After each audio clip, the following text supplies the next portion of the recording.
Hello मेरे प्यारे भाई, आप सभी का स्वागत है हमारे इस यूट्यूब चैनल आकाश टी 0.1 में। तो जैसा कि हम आपके लिए ग्रुप डी का क्वेश्चन लाए हैं, जो कि इम्पोर्टेंट क्वेश्चन लाए हैं ताकि आपका एग्जाम में फंसे क्वेश्चन।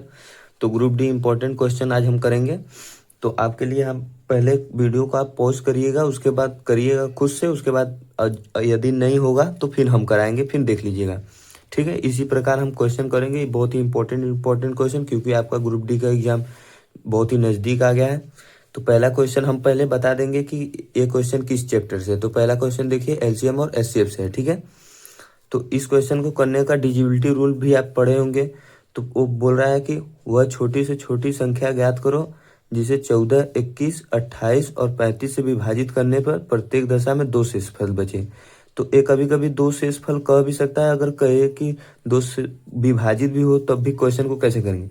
तो आप पहले 5 का विभाजित रूल, क्योंकि 35 से विभाजित है तो 5 का विभाजित रूल पढ़े होंगे। तो 5 का विभाजित रूल में हम पहले ऑप्शन से करेंगे। 5 के विभाजित रूल में हम देखे होंगे आप लोग कि लास्ट के डिजिट में हम देते हैं भाग। ठीक है, तो 5 से लास्ट डिजिट में भाग देंगे तो इसमें देखिए 4 शेषफल बचेगा। ठीक है, उसके बाद इसमें 0 शेषफल बचेगा और इसमें भी 0 शेषफल बचेगा। और इसी प्रकार इसमें 5 से जब भाग देंगे तो यही आपका आंसर हो जाएगा। ठीक है, लेकिन आपको तरीके से भी करना आना चाहिए मेरे भाई। तो इस क्वेश्चन को करने का तरीका क्या है कि आप एलसीएम निकालिए। ठीक है, इन सभी संख्याओं का एलसीएम निकालिए और उसके बाद उसमें से 2 माइनस कर दीजिए। ठीक है, इस क्वेश्चन का आंसर निकालने का एक तरीका है। तो आप क्या करेंगे, तो एलसीएम कैसे निकालेंगे। एलसीएम निकालने आता होगा आपको भाई, सीखे होंगे आप। तो 7 × 5 = 35 हम निकाल देते हैं। 7 × 4 = 28, 3 × 21। ठीक है, और यही आपका एलसीएम हो जाएगा। तो आप देखेंगे कि ये कितना आएगा। तो 60 × 7 0 42। ठीक है, तो मेरे भाई ये आपका, सॉरी यहाँ पे माइनस नहीं होगा मेरे भाई, प्लस होगा। ठीक है, तो यहाँ पे प्लस हो जाएगा। तो यहाँ पे आपका एलसीएम ये आ गया। ठीक है, एलसीएम जब ये आ गया तो आप देखेंगे कि एलसीएम जब ये आ गया तो आपने देखा है इसमें प्लस करना है 2 को, जितना भी शेष बोलेगा उसको प्लस कर देना है। तो यहाँ पे आपका 422 जो कि आंसर हो गया। यहाँ पे गलती से हमने माइनस को लिख दिया, तो यहाँ पे ये आपका आंसर हो गया। लेकिन इसको ऐसे करने की कोई जरूरत नहीं। देखेंगे आप, अगर ऑप्शन से हो जाता तो क्वेश्चन को ऑप्शन से ही उड़ा देंगे। ठीक है, तो पहला क्वेश्चन आपको आई होप कि समझ में आया होगा। और सेकंड क्वेश्चन के लिए हम आते हैं। तो सेकंड क्वेश्चन देखिए क्या कहता है। सेकंड क्वेश्चन बोला है कि 2160 के कुल विषम गुणनखंडों की संख्या ज्ञात कीजिए। ठीक है, विषम गुणनखंडों की संख्या ज्ञात करना है 2160 को। तो आप इस क्वेश्चन को करने का तरीका जानते होंगे। तो 2160 को पहले आप फैक्टराइजेशन करेंगे, जैसे अभाज्य गुणनखंड के तौर पे तोड़ेंगे। ठीक है, तो यहाँ पे इसको कैसे तोड़ेंगे, तो इसका पहले देखिए लास्ट में जब यदि 0 है तो आप 21 6 × 10 लिख सकते हैं। ठीक है, जब जब भी 0 हो तो इसको कैसे लिखेंगे। तो आप इसको देखेंगे कि 6 7 2 9, 9 से विभाजित है। ठीक है, तो 9 से विभाजित, 9 दूनी का 18, फिर उसके बाद 3, 9 चौक के 36। ठीक है मेरे भाई, तो उसके बाद 10 हो गया। तो इसको अब कैसे कर लेंगे, तो यहाँ पे देखेंगे कि 2 के पावर 4 आ जाएगा और 3 के पावर 3 हो जाएगा। ठीक है, फिर उसके बाद 5 के पावर 1 होगा। यहाँ पे फैक्टराइजेशन आपको करने आता होगा, आप लोग कर लीजिएगा। और यही आपका फैक्टराइजेशन हो गया।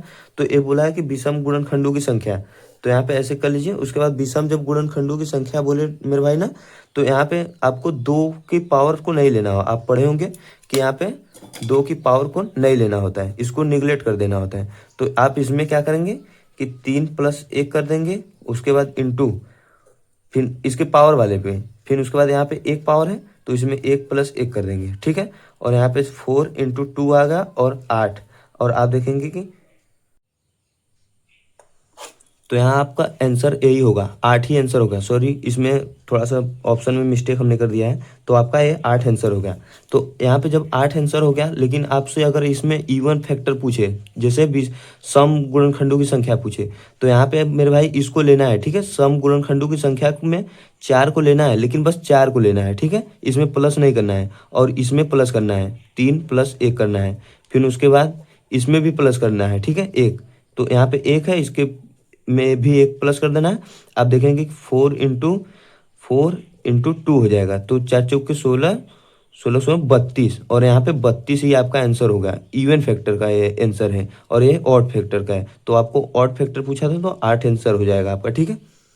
आप लोग अब टोटल फैक्टर निकालना होता तो जैसे अब टोटल फैक्टर निकालना है इसमें तो थोड़ा सा जगह कम है भाई, मैनेज कर लीजिएगा। जब टोटल फैक्टर करना हो तो सब में +1 कर देंगे, तो यहाँ पे 4 प्लस भी 1 कर देंगे और यहाँ पे 3 प्लस भी 1 कर देंगे और यहाँ पे 1 प्लस भी 1 कर देंगे, ठीक है। सॉरी मेरे भाई, फिर 5 इंटू 4 इंटू 2, ठीक है। तो 5 चौक के 20, 20 दूनी के 40 आपका यह टोटल फैक्टर हो गया, टोटल फैक्टर, ठीक है। इसी प्रकार आप निकालेंगे, जिसमें जिसमें कोई भी क्वेश्चन पूछ सकता है आपको, टोटल फैक्टर भी पूछ सकता है, इवन फैक्टर भी पूछ सकता है और ऑड फैक्टर भी पूछ सकता है। तो इसमें ऑड फैक्टर पूछा है तो यहाँ पे ऑड फैक्टर में 8 आंसर होगा आपका। फिर हम अपने तीसरे क्वेश्चन पे आ जाते हैं मेरे भाई। तो देखिए तीसरा क्वेश्चन क्या कहता है, ठीक है। तीसरा क्वेश्चन, 3 अंकों की सबसे छोटी अभाज्य संख्या और 3 अंकों की सबसे बड़ी अभाज्य संख्या का योग, ठीक है। आपको योग पूछा है तो अभाज्य संख्या आपको पता होगा, तो जैसे कि 3 अंकों की सबसे छोटी अभाज्य संख्या हम आपको बता देते हैं कि 101 है, सबसे छोटी स्मॉल, ठीक है। और 3 अंकों की सबसे बड़ी जो अभाज्य संख्या है वो जो कि 997 है, ठीक है। और पूछा है क्या है, आपको इन्हीं दोनों का योग पूछा है। तो ये सब क्वेश्चन नॉर्मल है मेरे भाई ग्रुप डी में, तो आप इन सब का सम कर देना है, ठीक है। और इस सब का सम करेंगे तो आप देखेंगे कि 198 आपका आंसर हो जाएगा और यही आपका 198 सॉरी 1098 और यही देखेंगे आपका आंसर है। तो इस प्रकार का क्वेश्चन बहुत पूछता है, तो आप लोगों को कभी पूछ देगा कि 3 अंकों की और नहीं 2 अंकों की पूछ सकता है और या 4 अंकों की पूछ सकता है, तो आप लोग इस सबको याद रखिएगा। तो मैं लिख देता हूँ आपको, तो हम लिख कर लेकर आए हैं आपके लिए ताकि आपका समय बच सके। तो हमने देखिए लिख लिया है कि आप इसमें से ही क्वेश्चन आपके एग्जाम में फंसेगा, तो लिख लीजिएगा। तो सबसे छोटी 2 अंकों की 11 और 97 है सबसे बड़ी, और 3 अंकों की सबसे छोटी 101 और 3 अंकों की सबसे बड़ी 997। उसके बाद 4 अंकों पे आइए तो 4 अंकों के 1009 है, उसके बाद 9973, ठीक है। इन चारों को भी बस याद कर लीजिए, तीनों को, इसी में से क्वेश्चन आपको आएगा।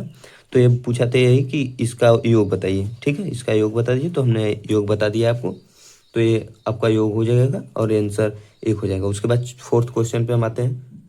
तो हम आते हैं अपने 4th क्वेश्चन पे। तो मेरे भाई कभी कभी मेरी आवाज़ लिपट जाती है तो इससे आप परेशान मत होइएगा, कभी कभी अभी शुरुआत किए हैं पढ़ाना तो अभी थोड़ा सा दिक्कत होता है। तो जैसे कि यहाँ पे देखिए पहला क्या बोल रहा है कि 14 बच्चों की औसत वजन। तो आपको क्या करना है, इस सब क्वेश्चन करने का तरीका मैं बता देता हूँ, एकदम सिंपल सा है। यहाँ पे सॉरी 14 बोल रहा है तो 14 बच्चों का औसत जो है, संख्या में बोल रहा हूँ, 14 बच्चों का औसत 42 किलोग्राम है, ठीक है, 42 केजी है, यहाँ पे केजी है। यदि अध्यापक का वजन भी मिला लिया जाए तो यानी 14 से 15 हो गए, अध्यापक भी जुड़ गया तो 15 हो गए, 15 अध्यापक का वजन मिला लिया जाए तो औसत वजन 23 हो जाता है, ठीक है। क्या यार, तो हम अपने 4th क्वेश्चन पे थे, सॉरी भाई मेरा भाई एक बुला लिया था। तो आप जानते हैं कि औसत का मतलब प्रत्येक होता है, ठीक है, औसत का मतलब प्रत्येक होता है, आप जानते होंगे, पढ़े होंगे, प्रत्येक, औसत का मतलब प्रत्येक होता है। तो यहाँ पे जैसे कि यदि अध्यापक भी 22 केजी का ही होता है, ठीक है, औसत का मतलब प्रत्येक होता है। तो यदि यहाँ पे भी लिखना है कि अध्यापक की अगर 22 केजी का होता तो औसत में कोई प्रभाव नहीं पड़ता, ठीक है, 22 ही केजी हो जाता। लेकिन यहाँ पे औसत 1 बढ़ गया, ठीक है, इस क्वेश्चन को एकदम ताकत से समझिए। तो 1 बढ़ गया, ठीक है, यहाँ पे औसत 1 लेकिन 1 केजी बढ़ गया, तो यहाँ पे 1 लिखेंगे।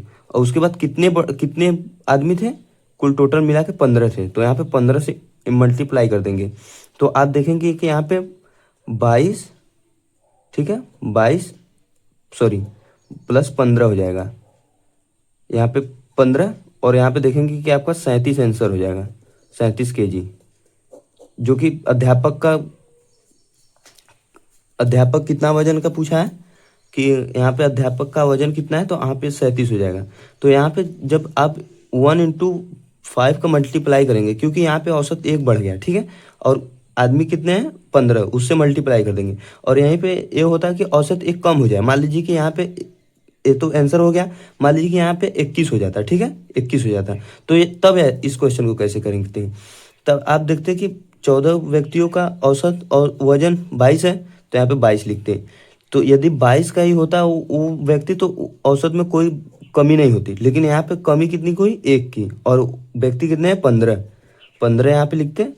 और उसके इसी में 2 क्वेश्चन हम आपको करा दे रहे हैं, तो आपकी कोई दिक्कत ना हो आपको, ठीक है। 15 7 7 kg का, तो वो व्यक्ति 7 kg का हो जाता है। तो इसी माध्यम से कोई व्यक्ति 7 kg का होगा नहीं। बस आपको करा दिए क्वेश्चन कि इस प्रकार का क्वेश्चन यदि आए तो आप कैसे करेंगे, ठीक है। तो यहाँ पे प्लस वाला भी आपको करा दिए, ये प्लस है, और यहाँ पे माइनस वाला भी करा दिए। यदि औसत में कमी होगी तो यहाँ पे माइनस करेंगे, ठीक है, माइनस। और यदि औसत में वृद्धि होगी, जो कि यहाँ पे 23 था, ठीक है, तो यहाँ पे प्लस कर देंगे, ठीक है। इसी प्रकार से इस क्वेश्चन को करना है, जो कि ये औसत चैप्टर से है। तो अब आइए हम एलसीएम और एचसीएफ चैप्टर पे आते हैं। तो यह क्या कहता है, 5th क्वेश्चन है हमारा। वीडियो को पोस्ट करते रहिए और उसके बाद अपने से आप हल करते रहिए, ठीक है। तो यहाँ पे देखिए 5a equal to 13b equal to 7c, ठीक है। तो यहाँ पे पूछा है ए बी का रेशियो पूछा है, ठीक है, रेशियो चैप्टर से है, सॉरी। तो यहाँ पे ए बी का जब रेशियो पूछा है, तो आप इस क्वेश्चन को सबसे पहले कि जो भी ऊपर है, ठीक है, जो भी ऊपर है उसको हटाने की कोशिश करिए। तो उसको हटाने की कोशिश करते, इसको कैसे हटाएंगे, आपका इसको इसका एलसीएम लेंगे। तो इसका एलसीएम 7 × 13 × 5 ही हो जाएगा, क्योंकि ये प्राइम नंबर है, मतलब अभाज्य संख्या है। तो इसका एलसीएम जब इतना ही हो जाएगा, तो आप देखेंगे कि इसका एलसीएम जो है कि पूरा जब मल्टीप्लाई करेंगे तो ये आपका 455 आ जाएगा, ठीक है, 455 आ जाएगा। तो जब ये 455 आ गया तो इसमें भाग दे देंगे, ठीक है, इसको सभी संख्याएं में 455 से आप भाग दे देंगे। जब 455 से आप भाग देंगे, ठीक है, तो यहाँ पे 91 आ जाएगा। 9 × 5 = 45, 9 × 1 = 9, ठीक है। 13 से जब इसको विभाजित करेंगे तो यहाँ पे 13 39 5, ठीक है, 13 × 5 = 65। उसके बाद 7, फिर उनके बाद इस यहाँ पे